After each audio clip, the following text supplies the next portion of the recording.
Week 10 already of the ELF season. Can you believe that? It's been an incredibly quick season, but this is week 10. This one, there's a few games that are not as competitive. There's a few games that are quite competitive. I'll spend a little bit more time, obviously, on the ones that are, a little less time on the ones that aren't. Did a power rankings video yesterday. I'll leave that link to the description as well as, at the end of the video in case you want to circle back around to it. Today, as the point of this thing, I might do some live streaming every now and then of just me adjusting player ratings for Fourth Down Fiasco's mod on college football. Just because I'll literally just stream it and then it'll be on the channel if people want to visit it and watch it. That is something I've thought about doing. So we'll maybe do that today just for an hour or so and just go through some tape and literally just describe what I'm seeing and then adjust ratings, or just adjust some ratings I feel like I am knowledgeable enough to do on the fly. So if that's on the channel, go ahead, enjoy, see if you agree with me, comment on stuff, and you can view the live stream or tune in. It'll probably make maybe a thing of it, especially during the off season. I'll need some ideas of what to do in the off season. So let's actually get into the week and see what teams are going to be playing, how I think they're going to go into this, and ultimately predictions. There's going to be a few hot takes. Obviously, we have ELF live on Thursday. Make sure to tune in for that, of course. And some of those, you might see some of these hot takes involved with both of them. So this is kind of an early preview into what I might be talking a little bit about on Thursday. Let's talk about our first matchup. The 2-6 for Hervine Throners taking on the 3-5 Rostov Panthers. This I have a lot of mixed feelings about. Let's just start with the Enthroners. They got 2 on the bounce, which is incredible. They've looked good in those games too. It's not like they've looked fraudulent. They beat the brakes off Prague. They looked very comfortable against Milan for 3 of the fourth quarters. They had a big lead in both of them. They kind of let slip against Milan, but they did very well. And they have playmakers on defense that can cause turnovers. We've seen with Voslav, the last few games, they've been causing a lot of turnovers. The Enthroners have the players to make issues. We've seen Rodion. Rodion's an absolute legend of the league and a legend of Europe, and he can create turnovers. They've got Jabari Regan, who is a great player in his own right. They've improved over the course of this season, and they have these guys on defense that I think kind of go a little bit under the radar, especially Rodion. He's been a good player this year, especially coming off this big injury. But they can also send pressure. They went very unorthodox with the way they assigned their players, which I don't think has been much of a secret. They got Crenshaw, and they also got Regan at defensive line, which is not something we've ever seen before, a team going 2 A's on defense. But they've also invested E's on the defensive line as well throughout the season. And Amari is the most recent one. He made a good impact on his debut, getting a sack for the team. So we'll see how he adjusts. I wasn't a massive fan of this pretty open. I wasn't a massive fan of him in Barcelona, but we'll see how he does in Throners. I'm always happy being proved wrong, especially when it comes to players moving over and making a difference on better schemes. That's going to be a big part, I think, of just sending the pressure, getting after Matty Ice and making him uncomfortable. Speaking of the Panthers, let's get into their stuff. Matty Ice is taking a while to get going. I don't think that's a controversial take. I like Matty Ice. I think he does bring a lot of good stuff to this team. Of course, he led them to the playoffs in his first season with Voslav, but they have had such an issue with quarterbacks this year. It's been absurd. They've had 3 starting quarterbacks, and it's been a bit of a mess in terms of what they've actually been able to do. Matty Ice, I think, has 5 interceptions, or 5-0, I think, in terms of touchdowns being 0 and interceptions being 5. The ELF stats haven't quite updated on the website yet, but he's not been great. And the scheme is also taking is probably the biggest collapse of scheme I've ever seen in Europe. It started off so hot at the start of the year, and it's just gradually taking steps down, and I don't really know why. And receivers on the Enthroners are going to be a problem. I talked about this with Nick on ELF Live on Monday. The Enthroners ELF receiver core is good. They have Robitaille, who Nick's a massive fan of. I'm a big fan of as well. I think he's a massive difference maker. They've got Leo, who I was very praising of in the preseason as a Rookie of the Year contender. They got Siruk, who's he's really broken out as a good homegrown. They got Toth as well, who is a former Triple Crown winner in his own domestic league. They have weapons. And Voslav, do not have a very good passing defense. This has been torched all year. And they're a bad passing defense, and they have struggled in defense in general, and that's why they're 3 and 5. Ultimately, they've got 16 ranked passing defense, which is just not good. And I think they need to go for a heavy run plan. They have two of the best running backs, with David being good this year. He's kind of gone a little bit under the radar in the last couple of games just because their offensive scheme has taken such a downfall, and he's only got 1 rushing touchdown, which is not what we're expecting of him. You know, we expected him to get a little bit more, but I think that's more down to the scheme not running in the red zone. Gentry Adams, we expected a lot more touches from him at the running back position, and I think they need to do that against the Enthroners. Like, I think they need to do that. I don't think passing is the way they're going to win this one. I think they need to utilize the run. They have such good running backs, and they can out-physical them. However, I'm going to go for a bit of an upset. I think I'm going to go for the Enthroners to win. Like, who would have fucking thought? It's a little bit controversial, but we're just going to go with it. I'm going to go for the Enthroners to win 15-12. Granted, this is a hot take. I'm very aware that this is a hot take. But for some reason, I just feel it. I couldn't tell you why. I just want the Enthroners to do it. They've got the momentum. They've got tons of momentum. Voss have no momentum at all. They've been slapped, especially coming off of that massive loss against the Surge. The Enthroners have a little bit of spark about them. I'll favour them for this one, just about. Although I'm very aware that I'm probably in the minority with that one. Game 2, Prague Lions 0-8 versus 9-0 Vienna Vikings. I don't think we need to take too long on this one. Prague, O-line, you know the deal. Shocking O-line, been awful for run games, been awful for pass game. They haven't got anything started. Every callback they've had has been absolutely nailed, as have the running backs. Quick offense, I think, is the way around that. Like, as much as you can try, get around that, just offloading the ball quickly. Perkins has showed he could be a decent quarterback at this level.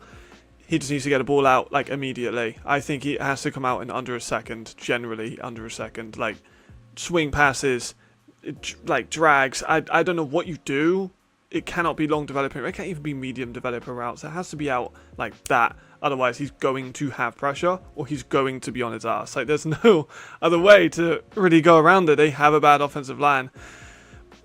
Again, another thing I can't think of is getting a first pick. We've seen Ben Holmes has a couple of times thrown a pick before he gets started. If they can take advantage of that, get a big play off of it, try and build some momentum, maybe they might be able to get something out of it. But it's a mighty big ask, and to be honest, I don't see how they're going to do that, because their defense is good, but they've been playing players in difficult positions and not natural fit positions all season, so it's kind of a difficult one.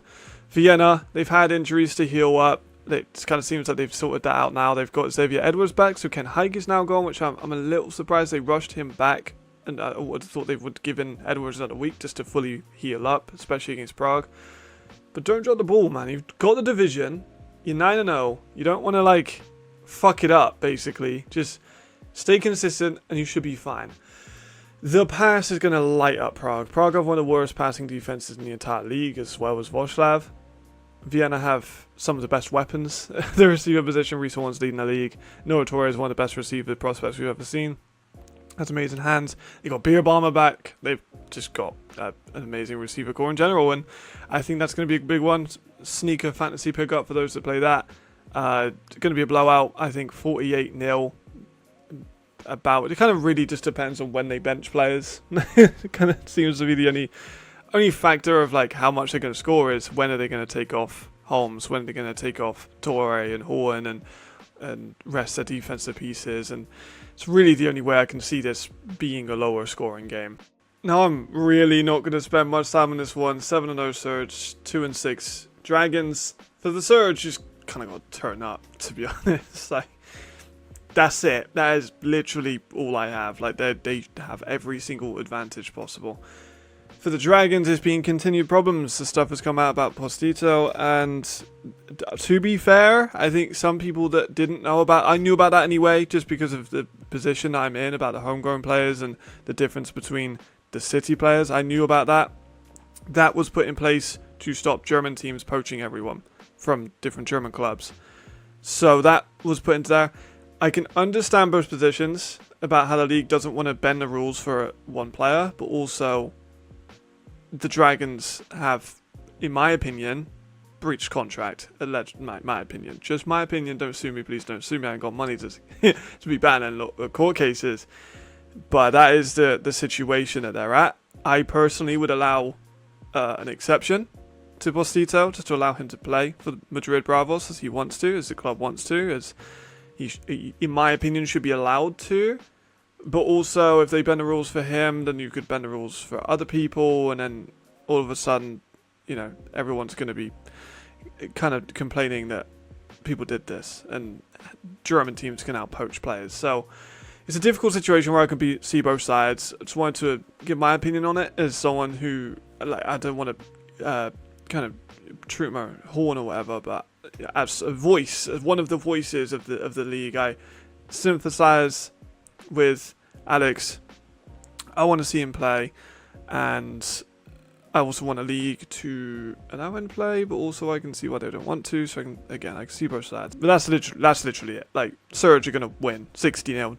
They're going to pull their starts by the third quarter, probably first, honestly, but that's all I've got, really. I just wanted to more address the Postito situation and rather than the actual game, because the game is going to be very one-sided. On to the next one, a little bit more jolly. The 3 and 4 Cologne Centurions, one of the hottest teams in the league right now, versus the 5 and 2 Madrid Bravos. All my people love weed. I made the short in the video, and yesterday, if you haven't checked it out, it's on the shorts of my channel, it's on my Instagram, it's on my TikTok and stuff like that. So if you haven't seen that, I'm riding the train at the moment, and he's done very well. The only thing is, the injuries are killer. They've allegedly got injuries at multiple positions that's going to be revealed soon, which is not good, especially considering the identity of this team. It's going to be really hard to overcome, I think, and I feel sorry for them. But what they do have is playmakers on defense, especially Harris. One of the MVPs of the week. Like, if Duncan looks at him once, then he's making a serious mistake. I said about last week with Fulford. Can't look at Harris at all. It remains. Like, he, as Alfieri said, might be one of the most dangerous players in the league and one of the most impactful. Like, one of the only defenders that can affect a betting line. And that stands true. Like, he's been absolutely excellent so far in his ELF career. He's only played a couple of games. He's played 4 games. He has 4 interceptions, a touchdown. Like, he's been great. And forced fumble, obviously, that he recovered himself. He's been phenomenal. And a real difference maker. Madrid have been a victim of big plays, and I think that ties in together. They conceded a block punt. They conceded the fumble recovery. That was just in their last 2 games. They've been a victim of a couple of these throughout the whole of their 7 games in this league. They've usually got the better of these teams because they've played some weaker competition with the teams like the Galaxy, and we expect the Galaxy to be better, but they've ultimately been poor. We are still waiting on a wide receiver too. We saw a hint of Madden Siestro last game, but overall, still more falling on Raul Sonerda at tight end position. Expected a little bit more from several of their players, but we're still waiting on receiver 2. We can't just all be Willie Patterson. He is over double the next receiver in terms of yards and in terms of targets, and he's just been the clear number 1. They need someone to step up and be number 2 still. Short and intermediate passing was starting cold in the last game. Started very cold. Watched it back in the first few plays against Paris. Duncan was not doing well at the start of that game. It took him a while to warm up. If you are going to be throwing passes over the head of the receivers against someone like Harris, he is going to punish you. So look away from him first and foremost. Don't even want to be looking at him, but you don't want to start cold against this Cologne team because they have the playmakers on defense. You know, get the ball out to Obi a little bit more. Use the short receivers you have that can make an impact on rack, and I think they can do well. Like, those inside slants from Manchester were working incredibly well last game, and they had some success with it.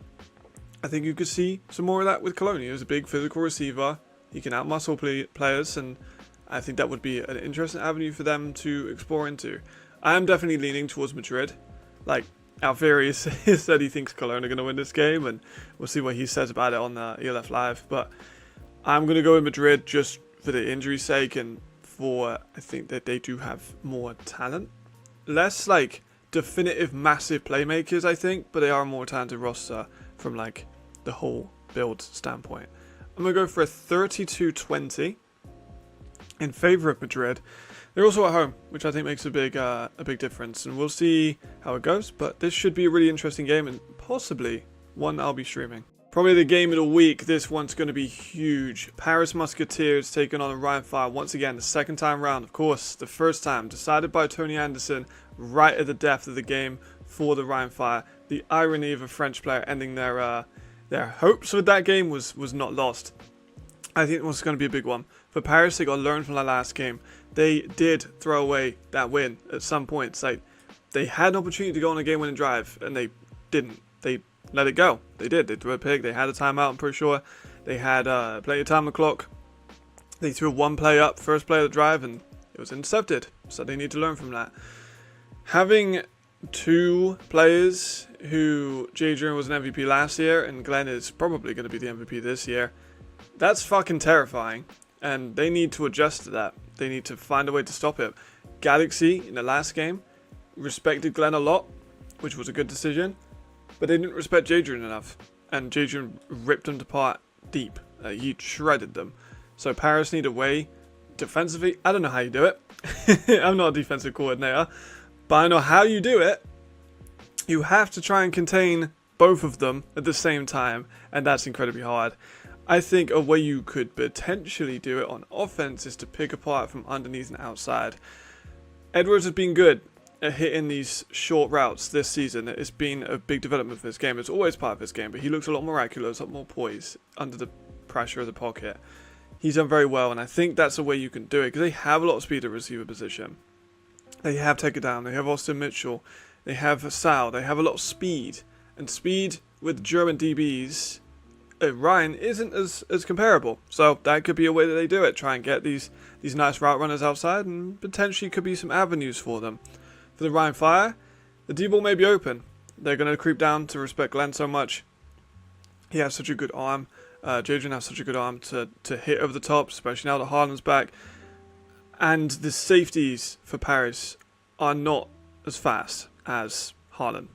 Like, Haaland's a great player. He's very quick. I don't think that they're as fast, Paris-wise, and that's going to be, I think, an interesting situation. And I mean, Glenn, innit? Like, the D-ball don't work, and the DBs for Paris are doing really well in locking up the receivers and not leaving a lot of space. You still have a man that just broke the single season rushing touchdown record. Like, use him, innit? he's averaging like 5 games in a row with like 3 or more touchdowns. He's been amazing. Much improved D-line disruption over the last few games as well. We saw Hugo in the last game. He was my MVP, in fact. He was that good. And I think he might actually be in line to win the week's MVP, which is incredible for an interior D-lineman to do. We saw Matt Parkinson got sacked. We've seen a lot more pressure. Donkor has come out a lot more in the second half of the year. That's very important. We've seen Edwards get a little bit flustered by pressure during his career in the ELF. You can send all those great pass rushers and all that pressure on the inside, the outside. You've got Flamor Zimon and Marius Kenzie who can both blitz. It's an interesting way that they could get around it, and I think that would ultimately lead them to a win. I'm taking Rhein Fire. I think it'll be 30-22. I think it'll be close, but I think I'm going to favour the Rhein Fire. And I don't think it'll be comfortable. I think they'll be in some difficult situations, but I favour them to maybe get a bit of a lead, and then Paris maybe make a little bit of a second half comeback, but not enough. That's what I'm going to go for. 3 and 5 Milano Seamen taking on the 4 and 3 Minute Ravens. This one I'm probably not going to spend a bunch of time on either. Milan have just released Bronkenhurst. They'll have a new quarterback this week, and I'm begging he uses Flores Calderon. I've said before, I think teams are going to be after Flores Calderon this offseason as a potential E player. He's not being used nearly enough in this system, and I'm hoping that they get a new quarterback in that can spread the ball out a little bit more. Still think they need an A receiver, but that's a different conversation. The D needs to get Chad uncomfortable, and Chad can play under pressure. I don't think anyone can doubt that. But you need to do something, you know. It can't just be Blair doing all the work, but it's really all I've got from Milano. They're on a really bad stretch of form. They've just lost the Enthroners and didn't particularly look, competitive in that game, and that's a really bad sign. They lost also to the Mercs, and they've had a really quite easy schedule and they haven't looked good in any of it. They've already lost to Munich by 40 this season. For Munich though, getting Tomo back into regular rotation, he saw a little bit more action in the last game. Just, you don't need to rush him back, I don't think, for this game. And just keep him a little bit more in, keep him fresh, get him game ready for the later half of the year. And to keep focus on the goal. Like, they have such a zero margin of error if they want to make the playoffs. But they also have the easiest schedule in the entire league. So they need to make the most of that. Like, they cannot slip up against Milan. If they slip up against Milan, which I don't think they will, they're done. Like, their season's over. They conceded 23 against a quarterback-less Helvetic team. So they just need to remain calm. They've got Milan, then Prague, then Barcelona, and then the Mercs again. And then the Raiders at the end. That 5-game run, or a 7-game run, Dragons, Mercs, Milan, Lions, Dragons, Mercs, is nasty work. They should be winning every single one of them very comfortably. And the offense is really starting to click. 55 in the last game, 54 against the Dragons. We're seeing it now a little bit more from them. Lee Stanley's getting into a bit of a flow. Obviously, Tomo was back from injury, and I think this should be a really comfortable. I'm going to go for about 45-0. Potentially more. Kind of think they'll rest some of their guys towards the latter half of this game, and I don't think it'll be too competitive for Milan, unfortunately. Kind of another one I don't think I need to spend too much time on. 1-7 Helvetic Mercenaries versus a 5-3 Raiders Tyrol. Now, I might have thought this one would be a bit closer, but injuries to Carlton Aiken is the big one here. Like, he is their team offensively, and him and AFB and Spiller. Without him, they are worse. No shit, right? But hopefully their D can also have some more chemistry. They've had a few weeks now together. They haven't played well in the last couple of games to the defense, but now hopefully they've actually, with those new signings, again, Ken Hike's available if they need an all-pro corner, but hopefully now they've bonded enough together they can actually start playing a bit well, because the last few games their defense has been poor. Like, straight up, they conceded 55 and 49 points in the last few games. Not good enough. The run game sucks as well. I mean, it's sucked all year. If you're going to give a quarterback some support, usually you either give him some really good receivers, or some good running back, or some good protection, or a combination of them. Carlton Aiken is still the only rusher to have a touchdown. Other than AFB, who is a receiver, he's still the only person not named AFB to run for more than 50 yards in this year. He's still the only guy to have a longer run than 30 yards for this team. It's incredible. He is 600 yards rushing. He has 6 touchdowns. He's averaging 7 yards per carry, and that's the quarterback. Their running backs have not been good all year. Their protection has not been good all year as well. But it sucks, and you need that to be better. For the Raiders, they need to be careful of people like Spiller. They need to be careful of people like AFB. They can't just assume. It's a very similar situation to the Raiders and the Ravens. They're very comparable. They can't just take their foot off the gas and then maybe potentially ruin their playoff hopes. Milan Spiller is a rookie with 704 yards and 4 touchdowns. AFB is AFB, and he's been great. He's got 696 in his own right. They cannot disrespect those guys. The run game's going to be brutal. The Raiders can run the ball extremely well. They've shown that all year. Even on the tough teams to run on, they ran all over them. They've had a bye week where they can rest their stars. They are number 2 in rushing in the year. They've got a great offensive line for rushing. It's not the best offensive line, but it is good. It's pretty good. Bonatti's averaging a touch over 5. He's got 12 touchdowns. Hassavanta's averaging over 5. He's got 3 touchdowns. And Cozy has been able to run a little bit. Even Tim Tonko, before he got injured, was averaging 9 yards a carry. Their run game is very good. And I think that's going to be the way that they get this done. And you can give Perry some confidence. He's not been great this year.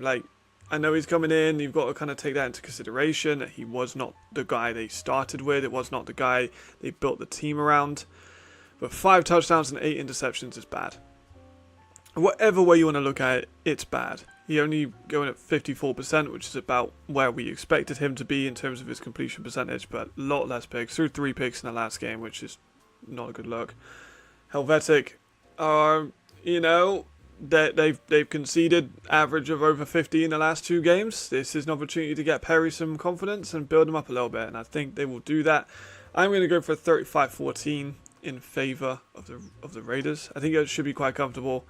I've got them scoring 14 just because vibes. They did pretty well when they had no quarterback in the last game. Obviously, of course, that isn't sustainable, but I think that'll be quite a one-sided game as well in this fixture. Our last game, actually kind of an interesting one as well. Frankfurt Galaxy 2-5, Hamburg Sea Devils 2-5. Both of these teams rooted to the bottom of the West. For Frankfurt, the run game still needs to keep going. It's been the same thing for weeks. They just still don't know how to run the ball effectively. They've tried running the ball with McKay, and they've still not adjusted to that either. McKay is I don't know why they're running with him so much. I don't think he's that great of a runner. Personally, like, he's a good runner. He's a mobile guy, but like as a read option, he's not Zach Edwards. You know, he's not Carlton Aiken. He's not that level of runner. And I don't think they should be using him as that. I think they should be using him more in the pocket. It seems like a big adjustment they've been trying to make, maybe trying to move away from Zaradka's style of erratic play. And I don't know what they're doing, but they're not doing it very well. This time, though, they creeps down against Ryan Fire. Massive mistake. They can get away with creeping down against Fulford. Fulford's deep arm is not Jadrian. It's not even in the same realm. They can get away with filling a little bit more of the box against more of a run Hamburg team. And I think they can do that. I think that'll be a way that they do. I think they can move their safeties down and condense the box a little bit more, make it a little bit harder to run on, maybe play with a little bit more size in the middle of the park, and I think that could be quite an important way for them to get it done. Hamburg, though, Fulford needs to stop fucking forcing the ball, man. Like, we've seen it in the last couple of games. He'll throw it up, he'll try and force it into spaces that just aren't there. His decision making is questionable. I still think they should have kept Smith. I've said it a few times, but Fulford has not been good in this league so far. He's under 50%, 6 interceptions so far. It's not good. He's not been fantastic in the last couple of games. He's thrown multiple interceptions, 3 in the last, and that ultimately lost him the game. The run game's also not good. Statistic-wise, it looks a lot better than it really is. Like, you watch those games, and the running is not there. Hartin Canedo has had a couple of big runs, and I've been a big fan of him, but he's not doing enough consistently. Like, he'll have the big run. The long of 86 was spectacular. But he needs to do more than just these 0 yards, 1 yard, and then a 50-yard run. Like, he needs more consistency. And I think that could be said about everyone in that running back room, but it's deceptive. The stats don't tell the whole story. You're going to go look a little bit more into the tape. I expected more from Sami Hulmadi. On 65 carries, he's averaging under 3 yards per carry. It's not good enough. The D also has some weapons, but they're getting worn out. Kind of what we've seen with teams all year is they have Nazir Strater now. They didn't before, but he's been great in the last couple of games. Like, for them, he's been great in the last game, but overall, he's been good in the last couple. Toby Naylor, good linebacker. Didn't have the best of games in their last game, but he's still a good linebacker. They've got Zaire Yugapo. They got Makush Kasher now. They have some good players, and I believe in some of their guys. They've lost a few over the course of the year. They've lost Victor Omar-Dion, which is a big loss. They've had injuries at the American spots, which is always tough, but they're just getting worn out during these games because their offense is so inefficient, and that's been a big part of that. I'm favouring Frankfurt. I don't think it's going to be a big win, but I think they have the experience. I think they have the more talented roster. I think they have more difference makers with the Shum brothers. Like, they've done very well, especially number 11. They have Kevin Kaya, they have Platscomber, they have Castle. Like, I think they should win this game. They're expected to win this game, but Frankfurt quite often look for ways out of this. But I've gone for a 20-16. They should be able to wrap this up quite easily, but like I said, you never really know with Frankfurt. As I described them on ELF Live, they're a little bit of a disaster. And there we go. Another week done. Another one wrapped up. I think it'll be a tale of two stories. I think some close ones, some blowouts. I think this is one of the more slower weeks, but should still some like that Fire Paris game. I'm really excited for it. Unironically, Hamburg versus Frankfurt might also be a really fun game. and we're going to see some shocks. But this is going to be the end of this one. Hope you had a good time. Hope you come back for more. Hope you watch the power ranking videos and all the player revals. Over the next couple of days, we're going to be doing all the Torre stuff, hopefully. And then the streaming as well, either that today or tomorrow, or whenever I honestly just going to get bored and want to watch some tape, I'll probably just turn that on. Milan have just, as of this minute, announced their signing. So it's Salem from the Lugano Frogs. Maybe they sign Shihi Giuseppe as well, his former teammate, and get an American receiver in. I think that could be something they intend to do. Salem is a very unorthodox quarterback. I would have went for Javarian Smith, or someone. I don't know. It's a signing. I think he's a good player. I'm not sure if he's an ELF level quarterback, but we'll see. Maybe you'll prove me wrong. But that's going to wrap this one up. Hope you have a good day. I'll see you later. Stay sharp. Goodbye.